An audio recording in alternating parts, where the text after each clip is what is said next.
दिन के बाद, आज से 2 दिन के बाद मैं सीएम की कुर्सी से इस्तीफा देने जा रहा हूं।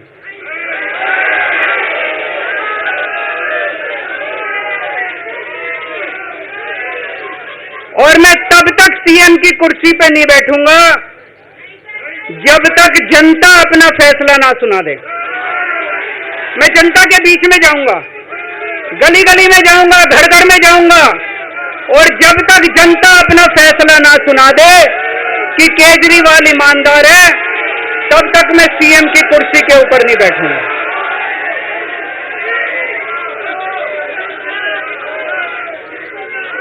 आज से कुछ महीने बाद चुनाव है, दिल्ली के चुनाव हैं। मैं जनता को निवेदन करना चाहता हूं, अपील करना चाहता हूं, अगर आपको लगता है केजरीवाल ईमानदार है, मेरे पक्ष में वोट दे देना। अगर आपको लगता है केजरीवाल गुनाहगार है, मेरे को वोट मत देना।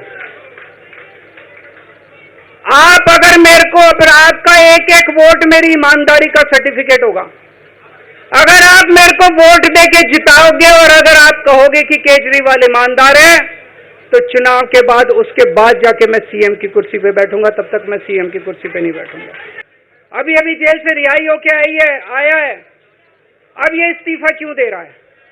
इन्होंने मेरे ऊपर आरोप लगाया है, इन्होंने आरोप लगाया है कि केजरीवाल चोर है, इन्होंने आरोप लगाया है केजरीवाल भ्रष्टाचारी है, इन्होंने आरोप लगाया केजरीवाल ने भारत माता के साथ धोखा किया है।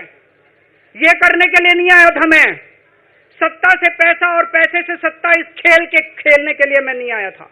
मैं देश के लिए कुछ करने के लिए आया था। जब 14 साल के बाद भगवान राम वनवास से लौटे, सीता मैया को अग्नि परीक्षा देनी पड़ी थी। आज मैं जेल से आया हूं, मैं अपनी अग्नि परीक्षा देने के लिए तैयार हूं। ये कुछ लोग बोल रहे हैं सुप्रीम कोर्ट ने कुछ कंडीशंस लगाई हैं, काम नहीं कर पाएंगे। पिछले 10 साल में इन लोगों ने कंडीशन लगाने में कोई कसर छोड़ी थी?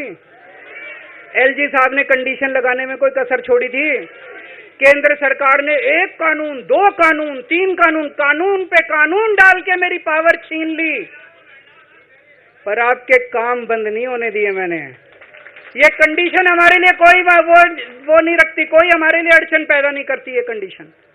इन कंडीशन को भी देख लेंगे, लेकिन मेरे लिए जो मायने रखता है वो है, मैंने अपनी जिंदगी में ईमानदारी कमाई है।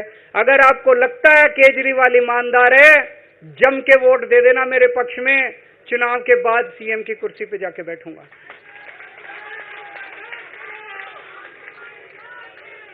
फरवरी में चुनाव है।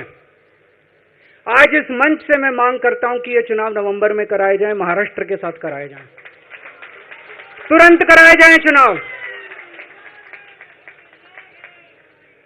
और जब तक आपका फैसला नहीं आएगा, तब तक मैं जिम्मेदारी नहीं संभालूंगा। और मैं, जब तक चुनाव नहीं होते, मैंने जैसे बताया 2 दिन के बाद मैं अपना इस्तीफा दूंगा।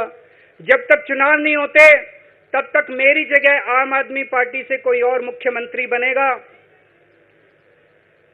अगले 2-3 दिन के अंदर विधायक दल की मीटिंग होगी और विधायक दल की मीटिंग में अगले मुख्यमंत्री के नाम का तय किया जाएगा। मैं मनीष जी से बात कर रहा था, जो पीड़ा मेरे मन में है वो पीड़ा मनीष जी के मन में भी है। इनके लिए भी वही सब कहा गया जो मेरे लिए कहा गया है। मनीष जी का भी कहना है कि ये दिल्ली के उप मुख्यमंत्री और शिक्षा मंत्री और मंत्री का पद तभी संभालेंगे जब दिल्ली की जनता कहेगी कि मनीष सिसोदिया ईमानदार है। तो मैं और मनीष सिसोदिया, हम दोनों का फैसला आपके हाथ में है, जनता के हाथ में है।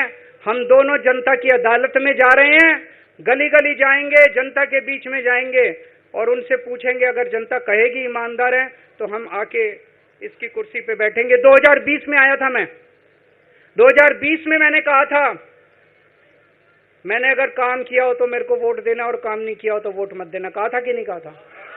आज मैं आपके बीच में आया हूं, मैं कह रहा हूं, अगर मैं ईमानदार हूं तो वोट देना, अगर मैं बेईमान हूं तो वोट मत देना, बिल्कुल मत।